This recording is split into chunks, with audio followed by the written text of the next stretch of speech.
If you want to change the world, start off by making your bed. If you make your bed every morning, you will have accomplished the first task of the day. It will give you a small sense of pride, and it will encourage you to do another task, and another, and another. And by the end of the day, that one task completed will have turned into many tasks completed. Making your bed will also reinforce the fact that the little things in life matter. If you can't do the little things right, you'll never be able to do the big things right. And if by chance you have a miserable day, you will come home to a bed that is made, that you made. And a made bed gives you encouragement that tomorrow will be better. To pass SEAL training, there are a series of long swims that must be completed.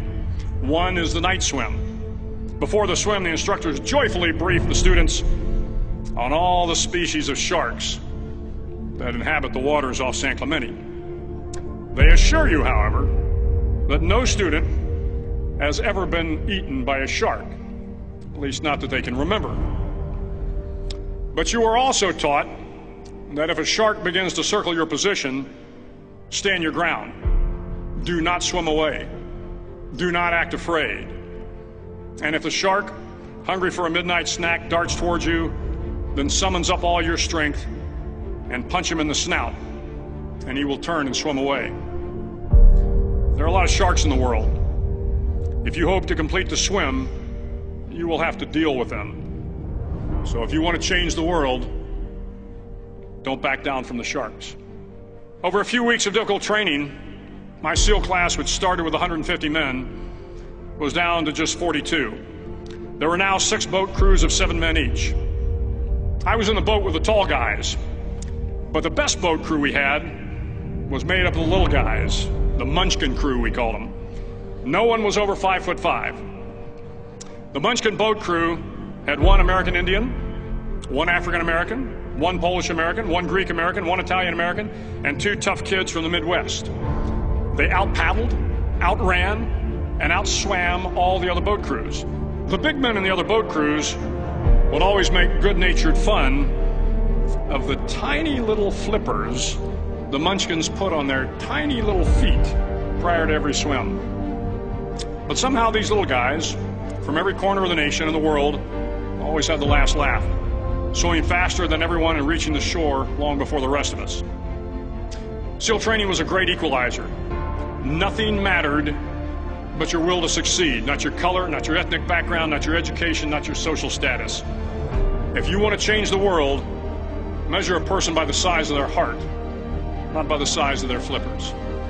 The 9th week of training is referred to as Hell Week. It is 6 days of no sleep, constant physical and mental harassment, and 1 special day at the Mud Flats.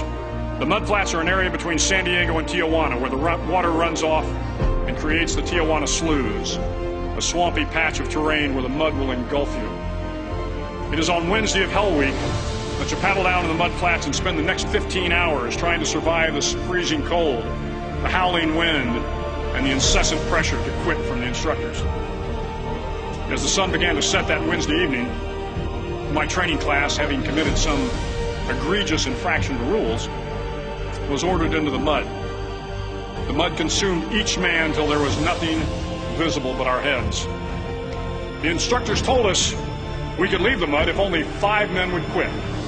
Only 5 men, just 5 men, and we could get out of the oppressive cold. Looking around the mud flat, it was apparent that some students were about to give up. It was still over 8 hours till the sun came up. 8 more hours of bone-chilling cold. The chattering teeth and the shivering moans of the trainees were so loud, it was hard to hear anything. And then one voice began to echo through the night. One voice raised in song. The song was terribly out of tune, but sung with great enthusiasm. One voice became 2, and 2 became 3, and before long, everyone in the class was singing. The instructors threatened us with more time in the mud if we kept up the singing, but the singing persisted, and somehow the mud seemed a little warmer, and the wind a little tamer, and the dawn not so far away. If I have learned anything in my time traveling the world, it is the power of hope. The power of one person, a Washington, a Lincoln, King, Mandela, and even a young girl from Pakistan, Malala. One person can change the world by giving people hope. So if you want to change the world, start each day with a task completed. Find someone to help you through life. Respect everyone. Know that life is not fair and that you will fail often.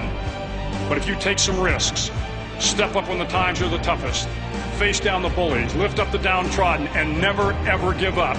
If you do these things, the next generation and the generations that follow will live in a world far better than the one we have today.